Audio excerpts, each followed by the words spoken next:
அண்மை செய்தி தஞ்சாவூர் மாவட்டம் கும்பகோணத்தில் பிரியாணி கடை ஒன்றில் ஏற்பட்ட திடீர் தீ விபத்தில் சிலிண்டர் வெடித்து வெடிக்கும் காட்சி வெளியாகியுள்ளது.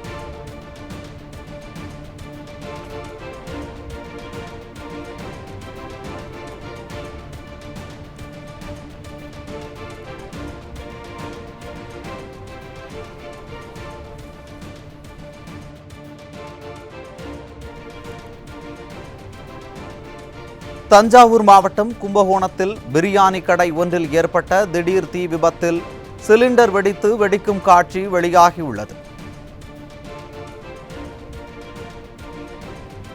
இது குறித்த விவரங்களை செய்தியாளர் நாடிமுத்து வழங்க கேட்கலாம். வணக்கம் நாடிமுத்து, கூடுதல் விவரங்களை வழங்கலாம். நிச்சயமாக கும்பகோணம் பகுதியின் மைய பகுதியான மடத்து தெருவில் காலை முதல் இருவரு எப்பொழுதும் பிஸியாகவே இந்த பகுதி காணப்படும்.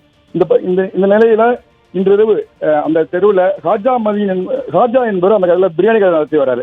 இந்த பிரியாணி கடை திடீர்னு தீப்பற்றி மழை வெள்ளம் பட்டி இருந்துச்சு. இதனிடையே பிரியாணி கடையில் இருந்த சிலிண்டர் வெடித்ததுனால கடை முழுவதும் தீப்பற்றி எரிந்து முதல் தளமான மாடியிலும் தீப்பற்றி இருந்தது. சிலிண்டர் வெடித்த சமயத்தில் மக்கள் அலையடித்து கொண்டு ஓடினர். இது தகவல் அறிந்து வந்த தீயணைப்புவினர் விரைந்து தீயை அணைத்தனர்.